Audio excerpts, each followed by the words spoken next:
નમસ્કાર દર્શક મિત્રો, ધ લોકસત્તા શોમાં આપનું સ્વાગત છે. પશુપાલન ક્ષેત્રે પશુપાલકો માટે સૌથી મોટી આફત સમાન ખરવા મોવાસાનો રોગ, જેને વિજ્ઞાનની ભાષામાં ફૂટ એન્ડ માઉથ ડિસીઝ કહેવામાં આવે છે, તે હાલના સમયમાં પશુધનના સ્વાસ્થ્ય માટે ગંભીર પડકાર બન્યો છે.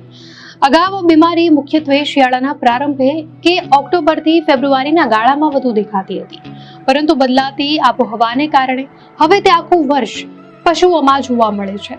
આ એક અત્યંત ચેપી વાયરસજન્ય બીમારી છે, જે ખાસ કરીને ગાય, ભેંસ, ઘેટા, બકરા અને ડુક્કર જેવા ખરી ધરાવતા પશુઓને શિકાર બનાવે છે.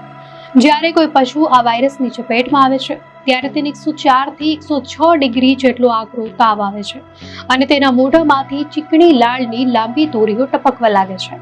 આ રોગનું મુખ્ય લક્ષણ પશુના પગની ખરીઓ વચ્ચે પડતા ચાંદા છે, જેને કારણે પશુને ચાલવામાં અસહ્ય પીડા થાય છે અને તે લંગડાઈને ચાલે છે.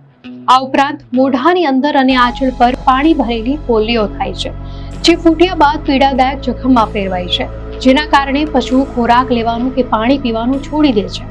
આ બીમારી માત્ર પશુના શરીરને જ નહીં, પરંતુ પશુપાલકની આર્થિક વ્યવસ્થાને પણ તોડી નાખે છે. World organisation for animal health મુજબ પુખ્ત પશુઓમાં આ રોગ જલ્દી જીવલેણ નથી હોતો, પરંતુ નાના વાછરડા કે પાડા માટે તે અત્યંત ઘાતક સાબિત થાય છે, કારણ કે વાયરસ સીધો તેમના હૃદયના કોષો પર હુમલો કરે છે.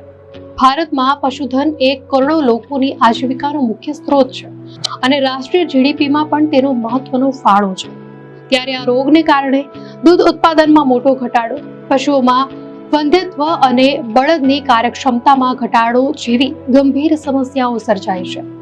સરકાર આ નુકસાનને અટકાવવા માટે રાષ્ટ્રીય પશુ રોગ નિયંત્રણ કાર્યક્રમ હેઠળ વર્ષમાં 2 વાર વિનામૂલ્યે રસીકરણ અભિયાન ચલાવે છે, જેનો મુખ્ય ઉદ્દેશ 2030 સુધીમાં આ રોગને ભારતમાંથી સંપૂર્ણપણે નાબૂદ કરવાનો છે.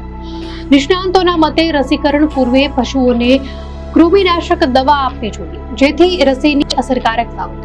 ખરવા મોવાસાના ફેલાવા પાછળ પિકોર્ના વિરિડે પરિવારના 7 પ્રકારના વાયરસ જવાબદાર છે, જેમાંથી ભારતમાં મુખ્યત્વે O પ્રકારની સ્ટ્રેન વધુ સક્રિય છે. આ વાયરસ કોરોનાની જેમ પોતાની પ્રકૃતિ બદલતો રહે છે, જેના અભ્યાસ માટે ભુવનેશ્વર ખાતે અત્યાધુનિક લેબોરેટરી પણ સ્થાપવામાં આવી છે. આ રોગથી બચવા માટે માત્ર રસીકરણ જ પૂરતું નથી, પરંતુ પશુપાલકોએ સ્વચ્છતા પર પણ વિશેષ ધ્યાન આપવું જરૂરી છે. સંક્રમિત પશુઓને તંદુરસ્ત ટોળાથી અલગ રાખવા, વાડામાં નિયંત્રિત જંતુનાશકોનો છંટકાવ કરવો અને પશુઓના સાધનો કે વાહનોને સાફ રાખવા એ અતિ આવશ્યક છે. એક મહત્વની વાત એ છે કે આ બીમારી પશુઓમાંથી મનુષ્યોમાં સરળતાથી ફેલાતી નથી, તેથી તેને જાહેર આરોગ્ય માટે સીધું જોખમ માનવામાં આવતું નથી. તેમ છતાં અત્યંત ઓછી રોગપ્રતિકારક શક્તિ ધરાવતી વ્યક્તિએ સાવચેત રહેવું જોઈએ. જો સમયસર નિરીક્ષણ, રિપોર્ટિંગ અને રસીકરણ કરવામાં આવે તો પશુધનને આ પીડાદાયક રોગથી ચોક્કસપણે બચાવી શકાય છે.